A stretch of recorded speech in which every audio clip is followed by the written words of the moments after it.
আপনি মিজানুর রহমান আজহারির কথা বললেন। মিজানুর রহমান আজহারি বিভিন্ন জায়গায় আপনার কথা বলেছেন, আমারও সুযোগ হয়েছে তার সাথে কথা বলার। তিনি অবশ্যই আপনাকে অনেক বেশি শ্রদ্ধা করেন, আপনার স্মৃতিচারণ করেন আমাদের সাথে।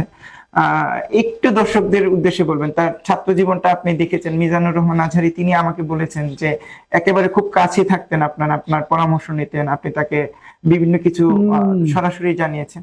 একটু যদি বলেন যে মিজানুর রহমান আজহারিও, আমি আজকে জগন্নাথ বিশ্ববিদ্যালয়ের 3জন প্রফেসর আসছিলেন আমার কাছে একটা বিষয়, সেখানে মিজানুর রহমান আজহারির প্রশ্ন আসছে।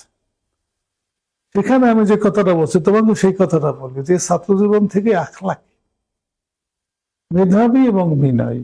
আগে যে কথাটা বলছি আমি যে শিক্ষার্থীর কোন শিক্ষার্থীকে পছন্দ করি, এখানে দীর্ঘদিন যে ছিল সেই 7ম শ্রেণী থেকে ফাজিল পর্যন্ত মিজানের মধ্যে 3টা জিনিসই ছিল। সে আখলাকি ছিল, কোনো আখলাকি ত্রুটি তাকে আমি দেখি নাই। তো আমি কেন, কোনো শিক্ষককে বলতে পারবে না যে সে মাদ্রাসার নিয়মকানুনের বিরোধী বা শিক্ষকরা অপছন্দ করে বা নৈতিক দৃষ্টিতে অপছন্দনীয়। সে আখলাকি ছিল, সে মেধাবী ছিল, সে বিনয়ী ছিল।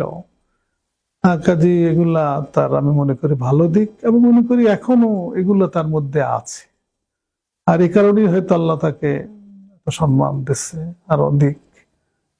কোনো কিছুতেই সে বিভ্রান্ত না হয়, কোনো কিছুই সে ক্ষতিগ্রস্ত না হয়। আমরা প্রতি মুহূর্তে শুধু মিজানুর রহমান আজহারের জন্য না, সকল শিক্ষার্থীর জন্যই দোয়া করি যে আমাদের শিক্ষার্থীরা যেন কোনোভাবে ক্ষতিগ্রস্ত না হয়, ইহকালে এবং পরকালে। এই দোয়া করি।